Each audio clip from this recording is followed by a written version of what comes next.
تو سالو یہ مجاز لغوی ہوگا. قامت تذللنی من الشمس، یہ تو یہ اس کا تھرڈ آپشن، یہ فورتھ آپشن جو ہے یہ اس پہ ٹک کیا ہوا ہے کہ مجاز لغوی، یہ مجاز لغوی ہوگا. اس کے بعد آ جائیں نیکسٹ کویسچن نمبر 5 پہ کہ قامت تذللنی ومن عجب شمس تذللنی من الشمس یوجد فی ھذا البیت. اس شعر میں یا بیت میں ہمیں کون سی مثال ذکر کی گئی ہے؟ مجاز لغوی ہے، مجاز مرسل ہے یا کہ کنایہ ہے؟ تو اس میں بھی فرسٹ آپشن کریکٹ ہوگا کہ یہ بھی مجاز لغوی کی مثال ہے. سر یہ تو مجاز لغوی کی ہے کہ شمس 2 دفعہ آ گیا، تو لیکن جو پہلے والا ہے اس میں نہیں لگ رہی کہ وہ مجاز لغوی ہے. اس میں نہ شمس کا نہ کسی چیز کا ایسا کوئی ذکر نہیں ہے، سائے کا ہے، سورج سے سایہ جی کر رہی ہے. اب یہ تو تو ویسے ہی آپ ہو یہ سکتا ہے. دوسروں میں یہ سمجھے کہ اس میں پھر جی سر. یہ کہہ سکتے ہیں ہم کہ یہ غیر مشابہت کی مثال ہوگی کہ مشابہت نہیں دی جا رہی اسے. اس میں جو ہے شمس سر کے اس میں ساتھ اسی کو مجاز لغوی آئے گا؟ مجاز لغوی تو آ رہا ہے نا، وہ دوسرے میں تو سر آ رہا ہے، یہ چوتھے والے میں جو ہے اس میں وہ کوئی کلیئر کوئی بات نہیں ہے، صرف اسی کا ترجمہ اگر کیا جائے. وہ تو اگلا شعر ہم نے پڑھا اس تھا میں تو اس کے جی ساتھ اس لگ میں تو رہا ہے کہ کیا ہے، جو لیکن اس کو نفس کے ساتھ اگر لیں گے تو وہ دوسرے بھی ہوگا کہ وہ مجھے اپنی جان سے زیادہ عزیز ہے، لیکن وہ بھی ہے. تو لیکن پھر یہ دونوں مثلاً جو ہیں وہ اسی میں آئیں گی چیزیں کہ دونوں اصل معنوں میں استعمال ہو رہے ہیں. باقی بک میں جو ہے وہ اسی طرح تھا، میں نے مثلاً وہیں سے یہ چیزیں مثلاً لکھی ہیں، نوٹ کی ہیں. تو یہ سمجھانے کے لیے جو ہے وہ سارا پیچھے دوسری بک سے اسے ہیلپ لے کے یہ مثلاً MCQs کیے ہیں سالو. باقی اس کو ڈسکس کر کے انشاءاللہ پھر اس کو ڈسکس کر لیں گے. اتنا سمجھ لیں کہ یہ مثلا جو شعر ہے جو مثلا بیان کیا گیا ہے اس بک میں بھی اور اس جگہ بھی، تو یہ مجاز لغوی کی مثال ہے. جی سر.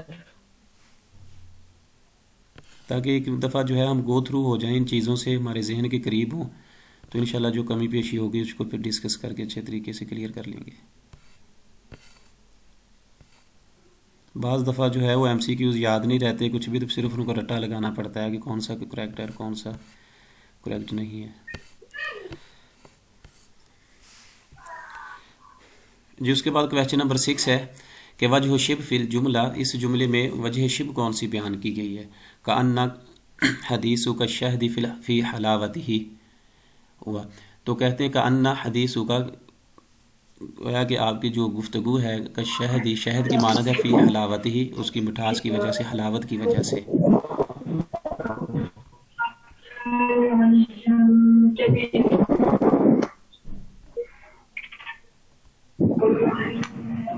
پلیز مائک آف کیجیے.